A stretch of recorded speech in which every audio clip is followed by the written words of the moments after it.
Today is Tuesday, July 5th, and we're taking things one day at a time here on the Outside the Oval podcast, the newest running experience on the internet. And on today's show, I will be joined by five-time Texas State champion and Footlocker South Champion Judson Greer, and he'll join the show to provide an update on his journey back to the sport, as well as taking a run down memory lane during his dominating run atop Texas's distance division. This is another extremely fun Q&A styled interview that I'm very excited for you all to hear.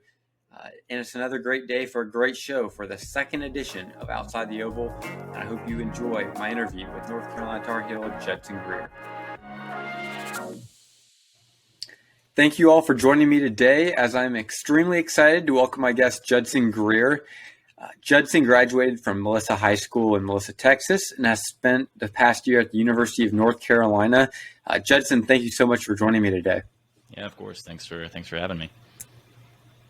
Yeah, just like my last guest, Zach Kreft, you were kind of the golden standard in my division after I moved from Ohio to Texas. Kind of dominated the 4A division, and of course, kept me pretty far away from ever winning a state title. Whereas Zach, my first guest, dominated Division II and was a national qualifier, coming in second at the Footlocker Midwest meet and eventually qualifying to the Footlocker Championships. You also were a state champion and national qualifier in 4A, qualifying to Footlocker as well, placing very well there as well. So for those of you listening, that seems to be an early trend with a lot of my guests. But I'm really looking forward to bringing on a lot of guests who are very accomplished, just like Zach and Judson have been. But we'll hop right into it.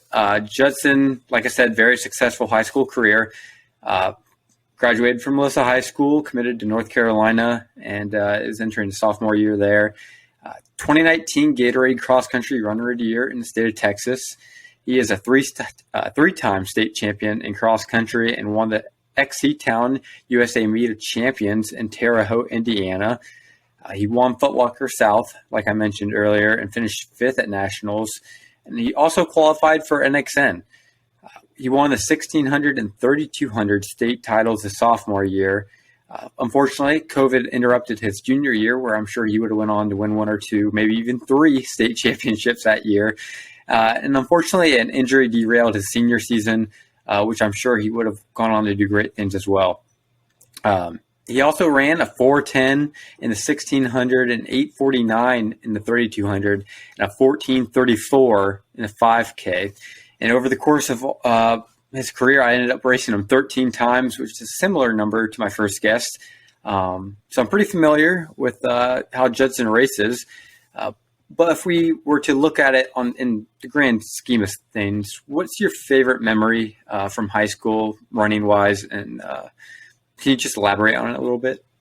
Yeah, high school running definitely carried lots of great memories for sure throughout the years and different races. And of course, a lot of people talk about one of the best things of running is just the community you make. So I certainly can think back on just good memories of just training, especially my early years in high school.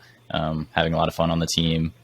So that's kind of a broad answer for some of my best memories in terms of just spending time with the team. But in terms of like a specific event or a specific win that would be my favorite, I guess it probably would be the first time I won a state championship. It was my sophomore year cross country. My freshman year, I had come in and really wanted to win the cross country race my freshman year, but I didn't quite get there. I got third, which is, obviously a solid result, but I'd been shooting for the win. So it was definitely a disappointing result and was tough to, not reach my goal. But my brother, my oldest brother who ran as well, kind of really encouraged. And I connected a lot with my oldest brother because he ran as well. And he was kind of the only one that understood my disappointment in third, because everyone else was kind of just saying like, oh, you should be happy with where you were. And I was like grateful to do so well, of course, but he was kind of the only one that really understood that I hadn't reached my goal. So then I kind of, kept my head down and grinded, the next year. And my sophomore year I ended up winning it and completing my goal. And so that was just definitely a really emotional moment for me to win my first state title. And, all that hard work come to fruition. And to hugging my mom afterwards, I sound a little sappy, I guess, but, just crying and hugging my mom and stuff. And she saying that I did it. So that kind of, even though it's one of the earlier ones and even, in the grand scheme of things, one of the smaller races. I mean, obviously races are big, but, eventually I went on to run Footlocker and Nike and all that stuff. But sometimes, that first glimpse of real success is kind of really what sticks with you. So yeah, that was definitely a big moment in my high school career. Yeah. Obviously I wasn't in Texas when that happened, but watching from afar, knowing I was going to move, it was really cool seeing you win your first title and then going on to finish the distance Triple Crown in the 1632 on the track was really, really cool to see. Now, kind of shifting gears, moving from your sophomore year to your junior year, kind of a whirlwind season. Obviously, you won the state championship your junior year in cross country, and then COVID kind of derailed the track season. And then, like we mentioned, unfortunate injury your senior year, ended up sidelining you your senior year. What were your biggest goals your junior and senior years that you didn't end up having? And what were you hoping to accomplish maybe at a higher level? Yeah. So my junior year, do you want to talk something about the junior cross country season, or mostly just kind of the stuff that I ended up missing out on because of COVID and injury and that sort of thing? We can talk about whatever you ended up missing because of injury or because of COVID. Yeah, my junior year, obviously as everyone, missed out a lot in terms of the track season and after that as well. But yeah, my junior year, I was at least fortunate enough to run one track race. So I ran 856 in the 3200 in like late February, my junior track season. So I definitely was really excited after that result and looking forward to the rest of the season. I thought it was definitely a good place to start because it was a PR by a good like 10 seconds or so. So I was definitely anticipating the rest of the season and really looking forward to it. Obviously then COVID hit and it was obviously quite unfortunate, but sometimes there are more important things in the world than running on the track and obviously, public safety and everything. So it was definitely really disappointing to miss out on that year of track season. I really, in terms of goals that I would have wanted to accomplish, obviously would want to keep, chipping away at my PR. And I was probably hoping to dip down under 850 or so my junior year. And would have, I probably would have gone to Arcadia or something like that for the first time. That's obviously always a huge high school meet that I would have liked to have experienced and race against good guys like that. And I feel like I didn't have as specific goals in the mile that year. I probably just wanted to, keep chipping away and, get closer and closer to the 4-minute range. But so obviously there's a lot of missed potential, I guess. But obviously as we all had to just kind of move on from it and that sort of thing. And then so moving on from junior track season, obviously because that whole thing was pretty much shut down, and, moved to senior cross country, which fortunately got to race and everything, but maybe not quite in the way that we normally would have. Had a bit of a slow start just with certain races were still canceled because of COVID and that sort of thing. But senior year cross country, I was glad to at least get a decently normal season in. Obviously, definitely a lot more races than junior year track season. So some were good and some weren't as good. My debut cross country race was at Desert Twilight out in Arizona, which was definitely good to be able to race competition for the first time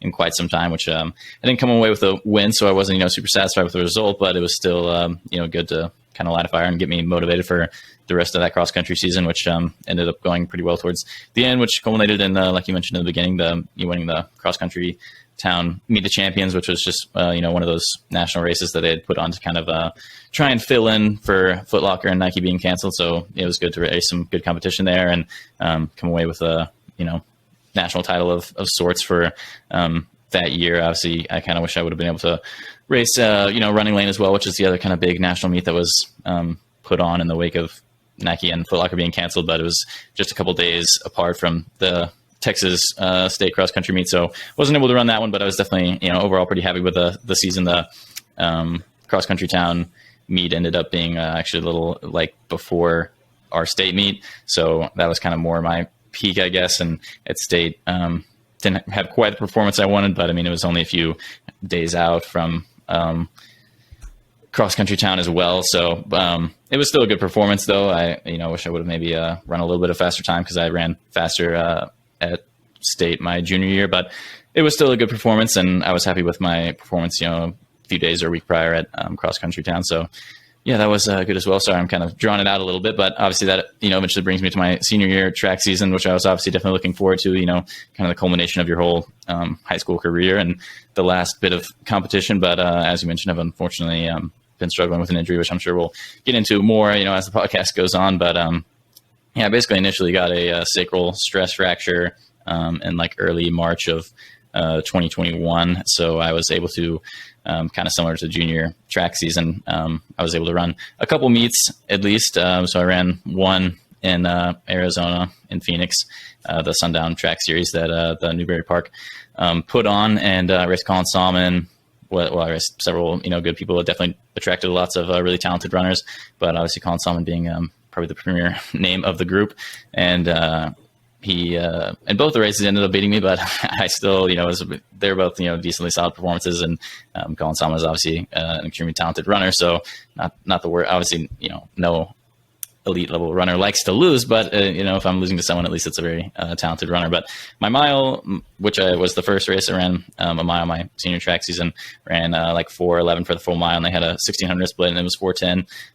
That one I felt less happy about, I guess. It was definitely a solid start. I mean, everyone knows, when you first run your first race of the track season, everyone kind of calls it a rust buster because you're kind of just getting the legs moved again. So felt a little sluggish, but it was definitely still a solid start. It certainly wasn't horrible, but definitely lost a whole lot of ground on that last lap. But I felt like I was able to kind of correct that to an extent when I ran the 3200 2 weeks later in the same, also in Arizona at the Sundown Series meet. I still got second, I guess, but I definitely had a lot stronger close and was a little bit more satisfied with the time I ran. And even though Colin still definitely pulled away from me in the last 100 meters, I was still like with him until then. I didn't just get like absolutely burned on the last lap. I kind of just, couldn't quite keep up with the last 100 meters. Whereas in the mile, if you watch the video, I get kind of hawked down on the whole last lap. So, but those were two, solid races to get my track season started of senior year.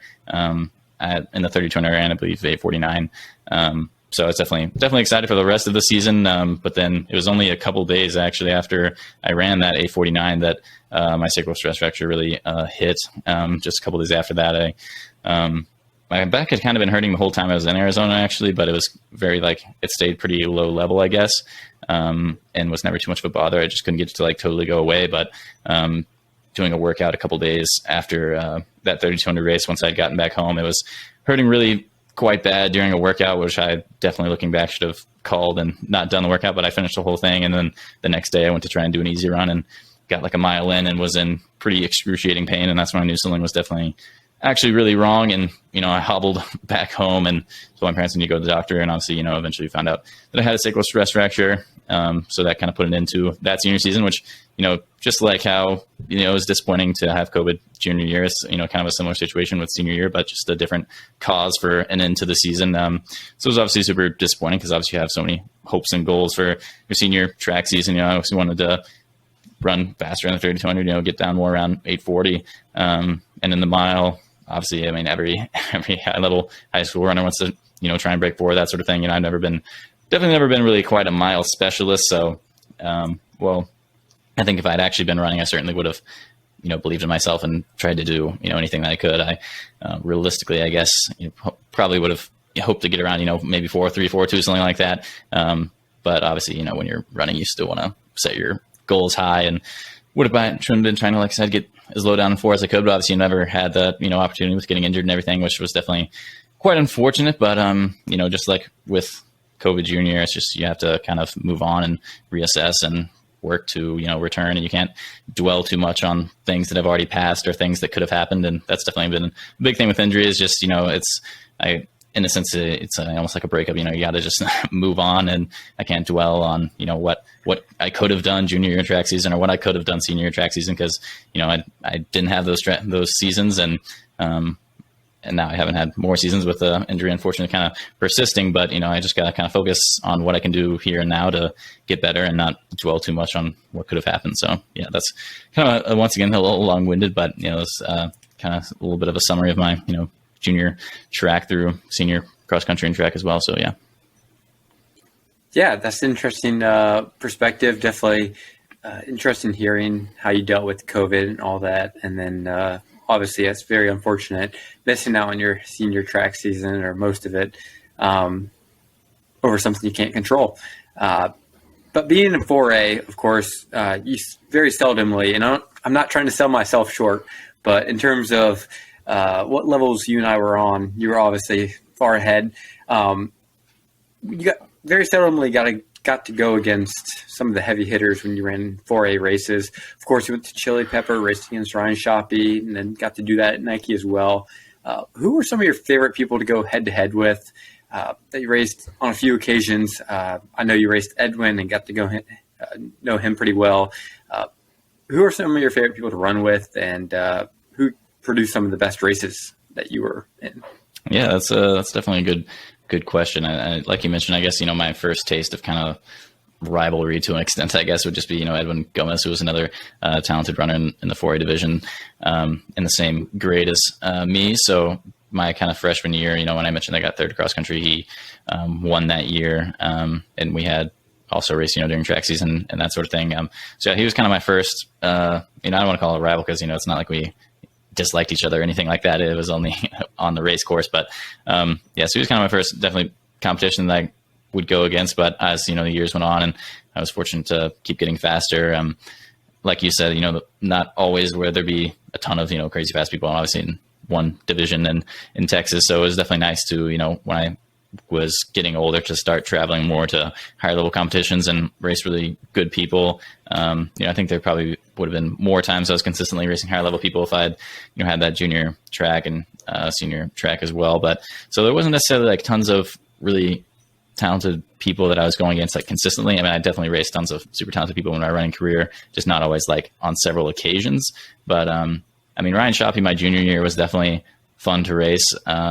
Because he was really talented, and I always thought he was kind of quite underrated because I feel like he wasn't getting talked about too much on the national stage, but I definitely was confident in my ability my junior year, and I knew that he was better than I was. I mean, obviously I wouldn't accept that until, the season was over. Obviously when I'm actually racing him, I'm trying to win, but, looking back now, he was definitely more talented than I, and he was a really talented runner, and obviously has gone on to be successful in the NCAA as well. So he was definitely a good one because I raced him at Chili Pepper. Well, Chili Pepper, unfortunately, he actually had to drop out. I think there was, I don't know exactly what happened, but like an issue with his spike or something, but we definitely shot out of the gate like a rocket at Chili Pepper. I was probably definitely went out a lot too hard that race, but anyways, it was kind of just him and I up there way at the front. And when he ended up dropping out, I was kind of a little disappointed because obviously he was like kind of the main person I was racing. We were a good bit in front of third place. So that kind of added to the spice, I guess, when I got to race him at Nike South, because, we never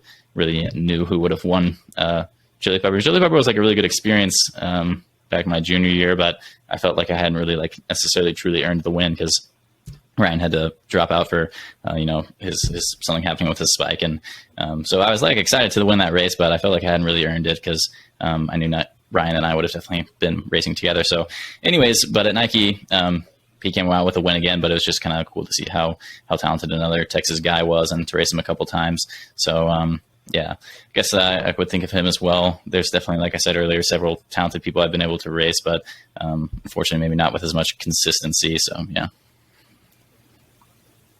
Yeah. I always was very excited when you would go head to head with Ryan Shoppy. I remember actually before Nike South, I was in the chute with him or on the starting line right next to him. And in my opinion, it was you versus him for the win. And he was terrified. And I could not believe it because in everyone's mind, he was the favorite. And I guess that Chili Pepper definitely at least scared him that you were on his heels. Obviously, it didn't go the way you wanted it to. But on the starting line, I asked him, I was like, how are you doing? He's like, I'm scared to death. And coming from a runner like that, you don't really anticipate or expect them to be like that. But all runners are human, no matter how good or slow they are. We're all human after all. And at the end of the day, a race is going to be very terrifying if you know you're going up with some of the best. So real quickly, we can go over some of specific races. Obviously, one I would like to bring up was the first race I ever saw you run in. I actually made the 45-minute trek to Marcus for the cross-country meet. I believe it was the first race of your junior year, but I'm not exactly sure who you were racing. It might have been Jarrett Kirk, but there was always a hairpin turn at Marcus, and I was around 2.3 miles, and you were in a pack of three. And and right off the hairpin turn, I remember seeing you go around and you took off as soon as you came off of it. And that's about when my dad looked at me. He said, well, you know what? You might not win a state championship this year. So obviously that being a big race and significant race for me, break down that race. How'd that go, and how'd that set up your season and eventual state championship? Yeah, that's definitely, I'm glad you asked about that race, because it definitely is kind of an interesting overall story, and I think kind of important to my running development, I guess. But I kind of started at the beginning of that race because I feel like there's some funny things that happened that day. But I got there, and as you typically do before a cross country race, I needed to use the restroom, and I went to try and use the restroom like quite a ways before the race, because obviously I want to do that and then have ample time to do my warm up, which was pretty extensive in high school. And so I attempt to go to the bathroom, and the line is incredibly long, and so I sit there for quite some time before I'm like, all right, I feel like I'm literally never going to get in this place. So then I switched to trying to get into a different bathroom. Perhaps I should have just stuck with the line I was already in, but I was in this, like, I thought it would be better because I was like warming up and just found this like bathroom kind of far off, but there were still a lot of people there. So then I went back to just where all the porta potties were, sat there forever, like time's going by. It is getting like closer and closer to the race. Like I literally do not have much time at all. Eventually, once it gets like late enough, I literally just like cut the line. I'm like, I'm really sorry. I'm like actually about to race and like I need to go. So I'm sorry. And luckily, people let me by. They didn't seem too happy about it, but I go to the bathroom. But by the time I've gone to the bathroom and exit the bathroom, the race is like 2 minutes from starting. Like I literally have not warmed up whatsoever, zero warm up. And so I just like run to my tent, take my warm-up stuff off, and like put my uniform on and my shoes on, and then run to the start line, do like a few high knees, and then the gun goes off. So that was like, it was definitely a high stress situation at the start of the race. And I was all, worked up, obviously, running is a big emotional thing. And I was definitely not in the best emotional state because I was really stressed about the fact that I had literally zero warm-up. So the gun goes off and I'm like, oh boy, here we go. And I feel like my legs, like in the first 2 minutes, were definitely feeling like quite sluggish. And I was like, oh boy, here we go. This is not going to be good. But luckily, after a couple of minutes had gone by into the race, it's a big race with lots of talented people. I felt like that feeling kind of wore off, and I quickly kind of settled into things and was able to kind of get my mind under control and just relax and race like normal. So yeah, then we go on and like you mentioned, I was racing Jared Kirk and Anthony Monty, both of whom go to Princeton now. So really talented runners, and they had I don't know, definitely. One of them had been to NXN the previous year, possibly both of them. I don't recall perfectly, but so they're of course really talented runners.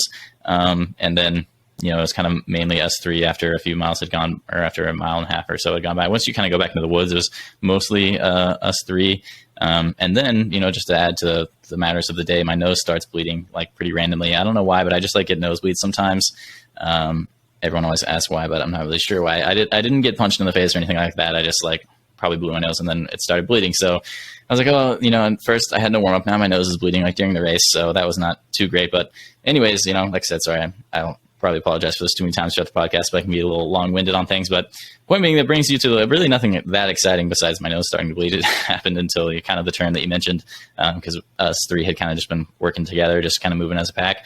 And when we got to, there's a couple turns and then you go up on this levee to the finish. I felt like once I got to those couple turns, I just was able to kind of take a good tangent, I guess, and kind of get around them. And then when we went up onto that levee, I just put in a slight surge. And honestly, I was kind of surprised that I was able to kind of start leaving them behind a little bit. And once I could feel that slight gap form, I just took off and never looked back, I guess. And I really like the Interjay, Marcus, because there's, like I mentioned, there's this levee that you go up onto, and there's people just lining both sides, like right in your face. So it's kind of cool because sometimes there's not too many spectators across country races, or they're maybe far off from you. But for that last, and the levee's like pretty long. It's actually, I probably couldn't really accurately estimate, but 300 meters at least. Then you just have people right on both sides, you screaming and yelling. So it's definitely a really exciting atmosphere, and that really got me going as well. So I just kind of put on the burners and was able to come away with the win. So, and that was definitely my first, I feel like that is the race that really put me on the map for the first time, I guess, as who is this guy? Cause I, the previous year had run well, but I hadn't done anything too crazy. And, then I beat, a couple of guys who were definitely really talented and well-known runners. So it was definitely a really exciting race. It kind of proved to myself that, even if you don't have perfect circumstances leading up into a race, if you've done the work, you can still come away with with win or with a good performance. So it kind of set a precedent moving forward, I guess, because, like I said, before the race with no warm-up, I was all stressed about it, but just kind of goes to show that with proper preparation, even if things don't go perfectly on the day, if you've done the proper preparation, you can end up with a good result. And like I said, it also kind of, gave me a lot of confidence moving into the season, knowing that I had beat two really talented runners. So it was overall definitely a fun experience, a good race. Looking back, obviously there's stressful things during the day, but looking back, it's a funny story to tell with the no warm-up thing and the bloody nose. But it all worked out, like I said, and had a good race and really set up the rest of that season and gave me confidence, moving forward. Yeah, now that you mention it, I do remember you running down the levee with the bloody nose, and I was like, wow, this kid is special.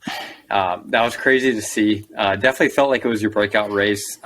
When I moved to Texas, obviously you were well known and really popping up on the scene, but that's when Mile Split at least picked you up and seemed to really feature you as one of the top guys in Texas, and it was well deserved, knocking off Monty and Kirk, two of Texas's best that year.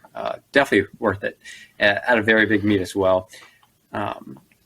Second race I like to bring up, and this is kind of selfish. I'd like to hear this. District 4A, it was my senior year.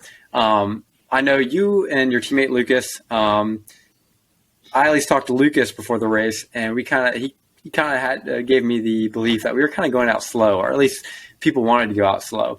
And I wanted to win a district title, so I went out, kind of took the race out, and I have a video. And in fact, it's going to be in my intro video for these podcasts.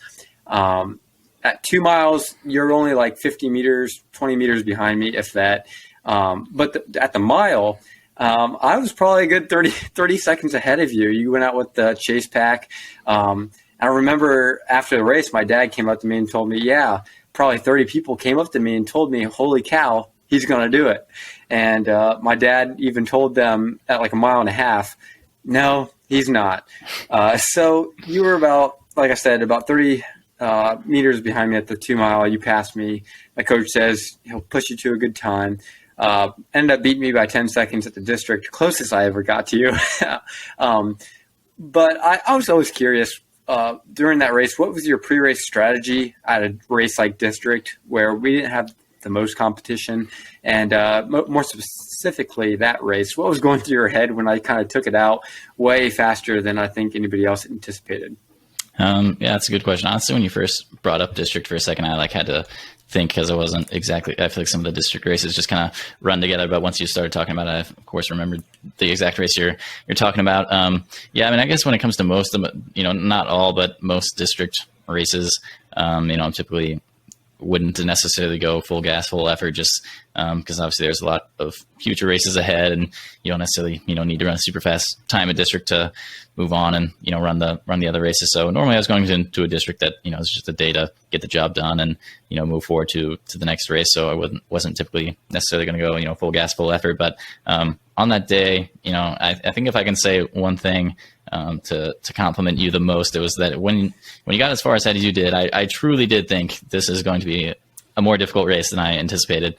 Because like you said, you had quite a sizable gap, and I will definitely give it to you that I certainly was not just like completely chilling to catch up to you. I definitely had to put in some work to get up there and pass you, and it certainly made me work for it. So I'll definitely give that to you. That I remember, at a certain point when you had gotten so far ahead, I was like, I'm gonna have to actually, start putting on the burners. Otherwise, he's gonna run away with this race. So yeah, that was definitely that was a fun race. It was fun to compete with you, of course, and it was definitely an interesting race. Yeah, like you said, I feel like I'm kind of repeating myself, but had a big gap, and I was just definitely like I said earlier, I did have to work for it. It certainly was not easy to go up there and catch you and everything. So that was a good race by you as well.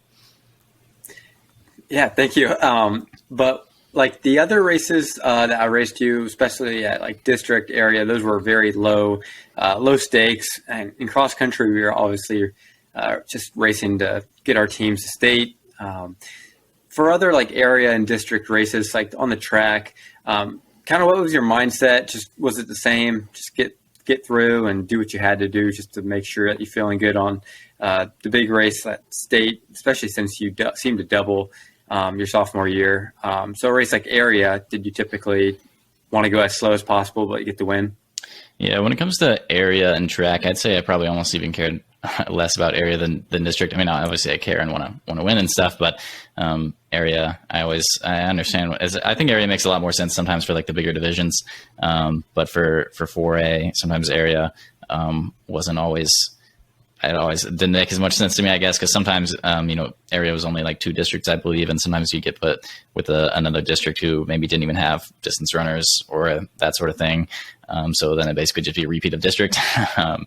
So I always area especially was definitely just to kind of get the job done and move on. But when it comes to region, though, and cross country and track, I'd say region I definitely, gave a little more weight to. I wanted to perform well. I still wasn't, obviously region isn't, the peak of your season or something, but I definitely gave a little bit more weight to that, especially I feel like sometimes if I was running a regional race, whether it be cross country or track, if I ran well at region, it would give me confidence moving into state and kind of give me a good test of where my fitness was at. So I wasn't always necessarily giving my, complete 110% effort, but I was definitely, it's not like I was running like 50% or something like that. It would be more like, 90, 95. Because I definitely wanted to run well at region. Once you get to region, you're, getting close to obviously state, which is the bigger meet of the year. So I definitely always at region would kind of like to definitely give a good effort and kind of see where my fitness was at. And whenever I would have a good race at region, it would give me a lot of confidence moving into state and the postseason and everything. So, yeah. Yeah, both times I raced you at region, you seemed to really take it out hard, especially at the cross country race my senior year. You really took that one out hard and kind of made it impossible for the Chase Pack to even consider winning that day. So that was really cool to see. Definitely knew what you were doing from the start and never gave the rest of us a prayer. So moving on. Obviously, you, like I mentioned, committed to the University of North Carolina, and you were a very high-profile recruit. I want to say I remember you mentioning that you considered or at least visited or talked to schools like Air Force and Stanford as well. So clearly you had your choice of just about anywhere you wanted to go. And to choose North Carolina, which is a growing program, sent a few distance runners to national level this year. So I was very excited to see from such a young program. What made the decision to go to North Carolina easier? Was it Chapel Hill? Was it Coach Miltenberg? Why did you choose North Carolina over some of the other ones who were perhaps bigger names or bigger traditions?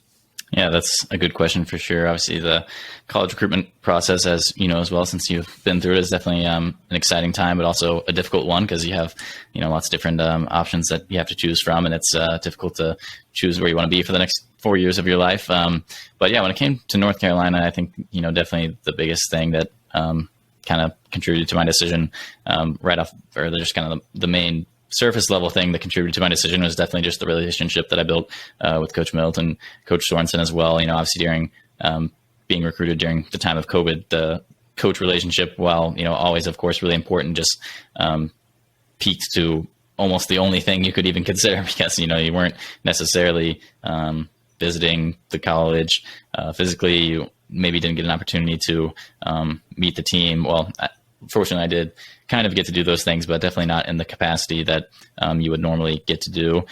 So yeah, first and foremost, I just really was able to build a great relationship with Coach Milt and Coach Sorensen over the phone, which was definitely a good thing. I just felt like they were really invested in me and really cared a lot. I mean, so did other coaches, of course, but I just, built a great relationship with the coaches. And then beyond that, I think one of the biggest things, I mean, like you mentioned, UNC is definitely a growing program.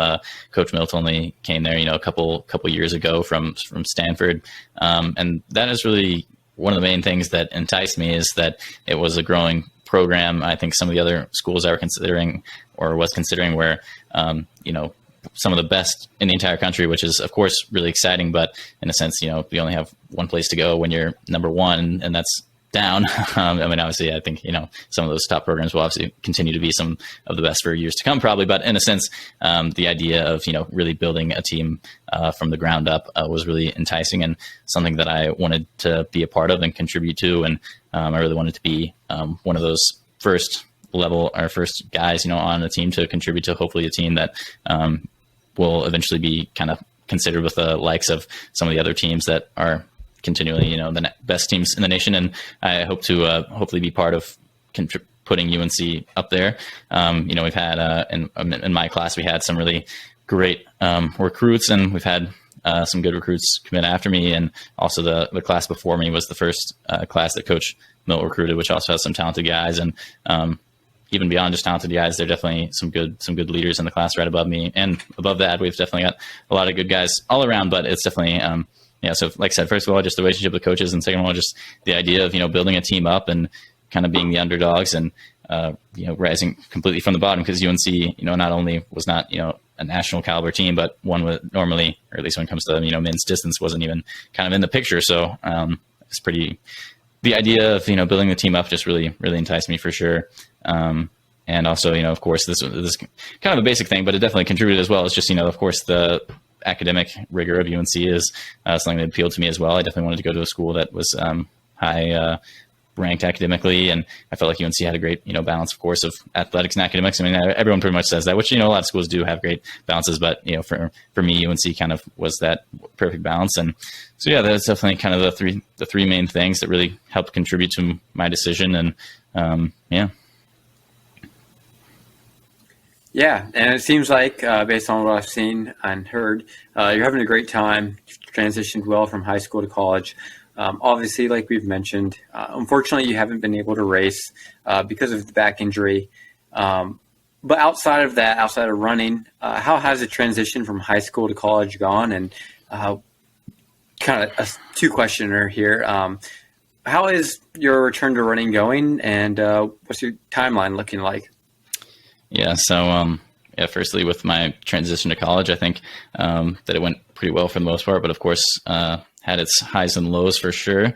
Going to college, it's definitely really interesting and a cool experience, I guess, going from high school to college, even, regardless of the running aspect, just to be on your own for the first time and in a new place and navigating life as truly an adult, really.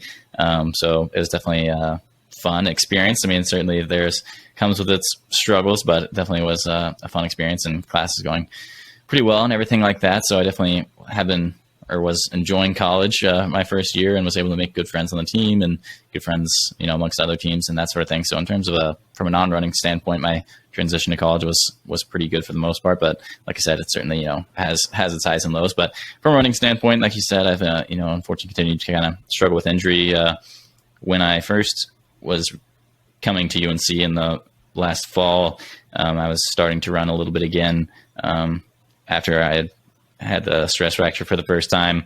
So I built up really slowly, and in the fall I was starting to run a little more, but unfortunately, kind of a few weeks in, I started to feel some pain in my back again, and eventually it got to be pretty bad, and unfortunately I knew all too well what it felt like, so we went to get another MRI, and it kind of showed that I had another stress fracture on the initial one. The first time was on the left side, and the MRI I got after going to UNC in the fall showed that I had a stress fracture on the right, and that looked like the left one hadn't really completely healed. So that was definitely pretty devastating, I guess, to take all that time off and then try to return to running just to have another one. So that was definitely really tough to deal with, I guess, especially since it was right there at the beginning of the start of my college days. I mean, like I just mentioned, it's definitely kind of a I was able to handle it well for the most part, but it's still, a hard transition when you're navigating life kind of alone for the first time. And then just, a couple of weeks into school, I got that second sacral stress fracture. So it was definitely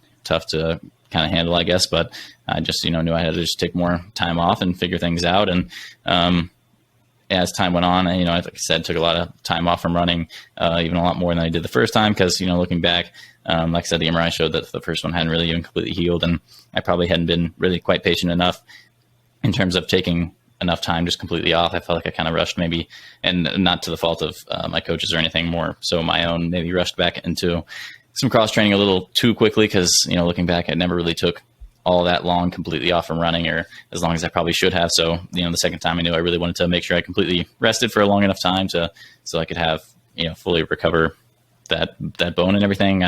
So after quite a while went by, and it came time that I should probably, start running again. I kind of emailed my trainer and told her I was still concerned because I was still feeling a little bit of residual pain. I guess I felt like it never really truly completely gone away. I was able to, walk around and move around fine.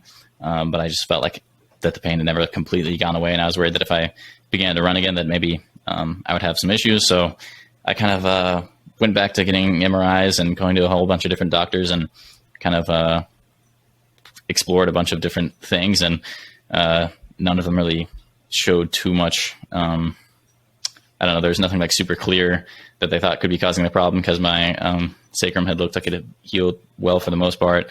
They didn't really see any other major issues. So eventually I kind of just started running a little bit again, but we certainly tried a whole lot I took several months just completely off from running. And when I did start running again, we definitely or even when I was not running, I was doing physical therapy with my trainer a lot, different just kind of stretches and movements to help strengthen the area and, different core and glute strengthening exercises. And then once I actually started running a little bit again, we worked in some heavier stuff, like, actually doing stuff in the weight room. So we definitely had an intelligent buildup, I guess, when it comes to not rushing it and doing strength work and making sure to kind of stretch the area and just like do everything we pretty much possibly could to make it go well. I started running again for, the third time now, and it was going well for the most part, but I still kind of felt that, like I said, pain that never had really like completely gone away. I even ran for like a few weeks. I'd gotten up to running like my longest run had probably been like 50 minutes at that point, maybe 55-minute run. So, and I was running, I don't know, like a normal, like, 6:30 pace or something. It felt all right. So it was going like, okay, for the most part. I was still like a little stressed though, obviously, especially since I had already had, multiple sacral stress fractures. And then we did a couple MRIs just to like make sure that it was still looking good and everything. And at the first one, which we got, I think a couple weeks into me running, they said it still looked good. And so I, continued to run. Then we did another one, I kind of in the sense to make sure it looked good before I went home for the summer. And they said it kind of looked like I was developing another stress fracture. Fortunately I didn't actually have a legitimate full-on stress fracture. But they said it kind of, could be classified as like a stress reaction and for a developing stress fracture. So that was kind of really tough as well, obviously, to be told that for a third time. And yeah, I definitely had some sad moments after finding that out. But I just kind of wanted to continue to do everything I could to find out why that could be happening. I definitely, I mentioned earlier the kind of physical therapy type stuff, but we also worked a lot with the nutritionists at UNC to make sure I was, eating right and getting all the nutrients I would need to heal my bones and make sure that my bone density was good, all that sort of stuff as well. So we definitely worked on that a lot as well. So it really just kind of didn't make much sense to why I would continue to have this problem. And, but we kind of were for a while exploring the possibility that maybe my hip could be contributing to my back pain because I have a bit of a hip problem. I guess I have like a hip impingement and a torn labrum and stuff, which is actually quite common among a lot of runners. It can be asymptomatic for some, but cause more issues for others. I've kind of had, a little bit of a dull pain in my hip for a while, but it was never very bad. And when I first got like an MRI for it way back in my early high school days is when I like kind of addressed that before my back stuff started. When I had the hip pain, I got an MRI and stuff, and they told me about that, but they said that, if it really wasn't like hurting me that much, that I could probably go on running. It wouldn't be that big a deal. So I just went on running, obviously. But once I started having all the back problems, we thought, maybe this could be contributing to my back problems. But we went to several really, well-renowned hip doctors, and they all kind of said that they don't think my hip was probably really contributing to my back. But luckily at the most recent hip doctor I went to, which was actually right after I came home from college, he referred me to someone else that he thought might be able to help me. He said it was probably a little bit outside of the box, but as me and my parents agreed with him that we're definitely in the thinking outside of the box area because we've tried all the obvious things and haven't had any luck. So we definitely were thinking outside of the box. So I went to a doctor who was technically like a trauma specialist, which means, he normally works on people who have been in car accidents or things like that. But he pretty much suggested that I get a procedure that would pretty much just put a screw through my sacrum, which basically it like sounds kind of extreme, I guess, but it's pretty like minimally invasive procedure. And it's kind of, maybe less common on the sacrum, especially for like people of my age, but it's definitely, well documented and stuff for like putting screws on other areas is pretty commonplace, especially depending on certain bones, just like don't tend to naturally heal as well as others. So putting screws and bones and fractures is certainly not an uncommon practice. When it comes to like a sacrum, it's probably not typically done on like, young people like myself. It's more so for people, like I said, who have been in car accidents, or like elderly people who get fractures more easily. So it was definitely kind of a little bit stressful in the sense that, perhaps it's not the most common thing for a runner to do. But when the doctor presented all the facts to me, it definitely sounded appealing, and it didn't sound like there was too much risk for bad to happen and a whole lot of risk for good things to happen, being, the main point is just to stabilize my sacrum and to help it heal well together. And the screw is supposed to, help it also prevent fracturing, of course. So I went ahead with that. That was, like a week and a half, or maybe like a little over a week ago, and I'm feeling quite good so far. So I'm definitely hoping to have good results. I'm supposed to take like 6 weeks off from running completely, and then after 6 weeks, I can kind of start working back into things. So yeah, I'm definitely excited to have had a surgery, because I felt like it was clear that after going so long doing non-operative treatment and not having any success, I think it was clear to me that I definitely need some sort of procedure to really help truly fix things. So definitely was excited to get that done. I hope to have good results. It's a little nerve-wracking right now, I guess, because my back, it typically, only really flares up when I'm like actually running, I guess. So obviously we won't really, truly know how successful it was until I kind of start easing back into running again. But I definitely have high hopes and hope that I can have good results when I start running again. Yeah, the first time I heard that you got the back injury, I was pretty sad to hear it. Obviously, you had a big season coming up, and but when I was told the second and third time, I was like, man, it was devastating for me to hear. After I know how hard you work firsthand, I've seen it. One of the hardest working individuals, and for that to happen, it's just really bad timing. Fortunately, the NCAA does gift us that redshirt year. So I'm guessing you use that last year, so that still gives you 4 more years. As long as everything goes well, which we can only hope it does, and I'm sure it will. You're a very resilient individual. What are your goals in terms of running again? Maybe national goals, preliminary goals, or team goals. What are you hoping to do and accomplish these next 4 years at UNC? Yeah, that's a good question for sure. I think and also thanks for the support. I definitely appreciate it. But anyways, yeah, when it comes to college goals, I think, the injury has definitely completely kind of changed my whole outlook on the future of my running career, in the sense that, obviously when I was a couple of years ago, I had goals of, being a national caliber athlete and working my way up to being one of the best in NCAA and hoping to go pro and all that. And while I still, have those hopes and dreams in the back of my mind, as now on the forefront is just trying to run at all. And yeah, so that's, goal number one, of course. It's not simple, but it's just to be able to run again in the first place, because, I've gone quite some time without being able to run at all. So first and foremost goal is just to get back on my feet and be able to actually really get going. I have the confidence that once I truly have the problem solved, which, hopefully it is now, but even if I have to do something else, whenever the problem is completely solved, I have confidence that I'll be able to get back going. I just need to get to that point. So anyways, but once I am, on my feet again and running, I think my goals, like I said before, that just really kind of been brought back to, I don't know. I feel like sometimes when I was younger, I was thinking way too much about the future and not necessarily focusing on the here and now. And I feel like my goals now are a lot more in the here and now, which is just running again and one step at a time type thing, instead of looking 10 steps ahead. I'm now just looking one step at a time, which, like I said, first step is running again. Second step, I just want to, be able to contribute to my team and run with my team. I think, obviously one of the most exciting things about going to college, especially when you're from a school that doesn't have, a ton of people running there or something like that, was just the idea of, running on a team with a whole bunch of guys was obviously, of course, one of the most exciting things about going to college. So I'm looking forward to that as well. Of course, it's a goal to just be able to run with the team and work together and do workouts together and everything like that. And I also, want to, of course, be a leader to people on the team, especially obviously, younger guys that will be coming in now, because I won't be a freshman anymore. I want to, obviously you can be a leader without running. And I've, tried to do that to the best of my ability this past year, but I think sometimes that's obviously good to just lead by example. And I feel like that is what I'd be best at. So I hope I'm able to run and kind of lead by example in that sense.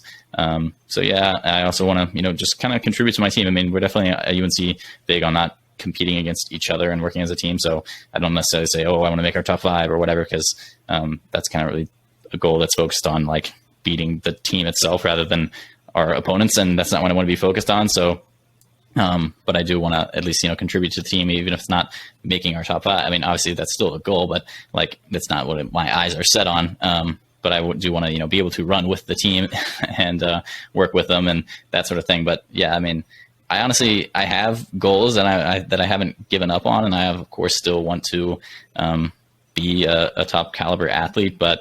And I could elaborate, I guess, but in the sense that first and foremost, I really just want to be able to run again, run with my team, and then I'll look to the future once I'm able to do that.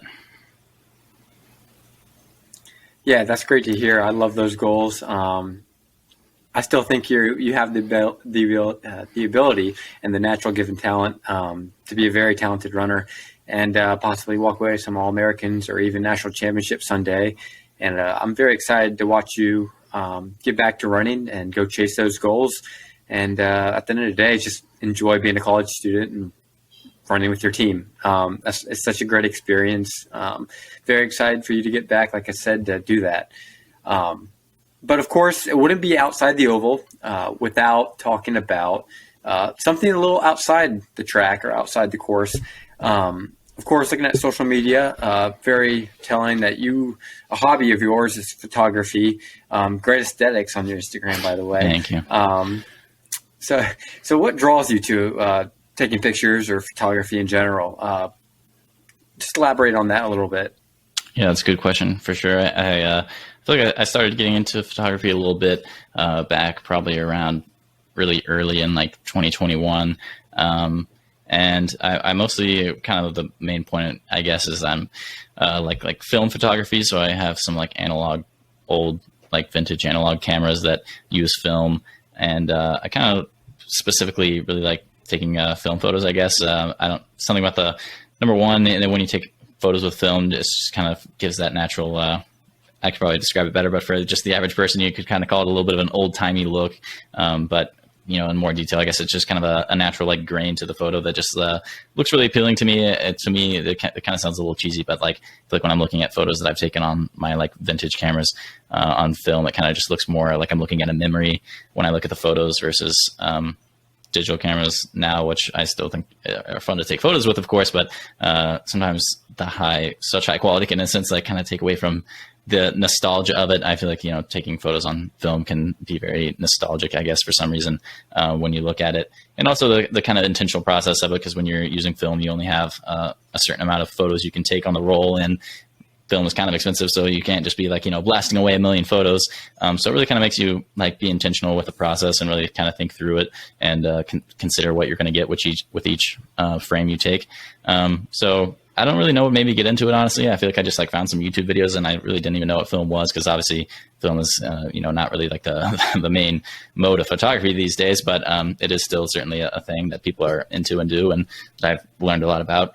So I definitely enjoy the process. I also sometimes kind of like develop my own film at home, which is kind of just like a cool, fun thing to do. It makes you feel like a mad scientist, even though it's really not that complicated, but it's still fun to do. So I kind of got into it soon, honestly, before I got injured. And I feel like it's kind of been good to have that hobby throughout my injury, because when I was running, I feel like pretty much the only thing I had was running. Obviously I enjoyed doing certain other things, but it's been nice to have photography as kind of something that I'm also truly, I don't know if I want to necessarily say passionate about. I feel like I want to like more explore my, explore photography further and like perhaps get to that point. I definitely do like really love photography. I still feel like running is obviously number one, even though I haven't been able to do it for so long. I don't think anything would necessarily beat out my passion for running, but I definitely do really love photography, and I've been getting more into it over time, and I hope to kind of keep exploring that creative side, I guess. So yeah, I don't know if I directly answered the question. I honestly don't, but I don't remember exactly what it was while you were asking about photography. So that's how I kind of got into it. And yeah, it's just been a good hobby to have. I think it's good to have something, even though running, when you are running, should be your kind of first and foremost. I think it's good and healthy to have, some sort of other hobby that you enjoy doing. Yeah, and it's interesting that you draw the comparisons to running. You got to be very diligent, very patient when it comes to running, and when it comes to film, like you just said, you kind of got to have those qualities as well. And you kind of answered my next question. photography, you just said, wasn't necessarily a passion. But I was going to ask, is this something you hope to take past college? And if it's not, what are you looking to do past college? Yeah, that's a really good question, actually, because, like I said, even though I, love running most, I do sometimes, think about further developing photography no pun intended with developing, but anyways, getting further into photography, I guess, and, I'm not sure if I want to do like professionally necessarily or not, but I think I'm not going to close off things like that from being a possibility, especially since photography is one of those things that you can kind of, do on the side. Perhaps if I was doing something else, I could always kind of find the time for that, which I think is a cool thing about it. So yeah, I'm not necessarily too sure where I want to go with it. I guess one of the first things is I just want to do it more often. I feel like sometimes I go a while without really getting out there and taking photos or that sort of thing. And part of that is honestly because film's kind of expensive. Like everything during the pandemic, it's gotten more expensive, and then you got to get it developed. Which, sometimes I do it myself, but the lab does it better than I in terms of scan quality. So sometimes I like to send it to the lab, but that also is expensive. So sometimes it's just a money thing. But I do want to kind of make sure I'm getting out there and doing it more often because obviously practice makes you better. But in terms of after college, I mean, like I mentioned before, I, especially in high school, definitely had dreams of running professionally. And even though this is kind of, repeating myself a little bit from earlier, but I'm not going to fully write those off, even though obviously, it might sound foolish to say when I haven't even run in a year and a half, but I'm still not going to fully write that off, I guess, until that time comes, even though that's definitely not on like the forefront of my mind. I'm not going to like completely rule it out because, if I was able to return to running, I'm going to attempt to do it at the highest level that I can. But beyond that, right now I'm majoring in computer science. Well, actually, UNC, it's kind of annoying because UNC just this year made a rule that you have to apply specifically like to the computer science major. And I'm like the first round of people that has to like apply to the major specifically. So I'll be applying to the computer science major and, hopefully get in, but we'll see. So that's what I'm, planning on majoring in at the moment, at least. And so obviously post college, I would probably get into software engineering or something like that. I have a couple older brothers who did computer science in college. One of them's graduated from UCLA, and he's a software engineer now and doing quite well for himself. So he's definitely a really big role model when it comes to just like outside of running, like career goals and just like life goals, in the sense that he and my other brothers are all really intelligent and hardworking in college or in the workplace.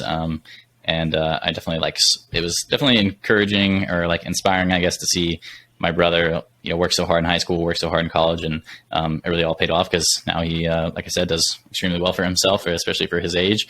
And it just really is like inspiring, I guess, like I said, to see him work so hard and see it all pay off. And kind of the same goes for my other brothers in their own career paths. One of them, like I said, also does computer science, and he's kind of on the type of path. He's about to graduate college, but he's had really high level internships and that sort of thing. And my oldest brother, he doesn't do computer science, but he started his own business with runs a boat business called Mallard Marine in Nacogdoches, Texas. So if you ever need your boat fixed and you're in the East Texas region, feel free to hit up Mallard Marine. But anyways, I kind of went off on a tangent in terms of what you asked, but in terms of, I guess it's just the post-college thing got me on the professional things. But yeah, I mean, like I said, never want to rule out running at the highest level that I can. But beyond that, right now I'm, majoring in computer science and hope to, perhaps be a software engineer, but also I would think photography is nice, like I said, because it would be, of course, available to work on as a side. And that's also what kind of appeals to me a little bit about being a software engineer is, frequently, if you're at a nice company, they might give you time off when you request it, really. And sometimes,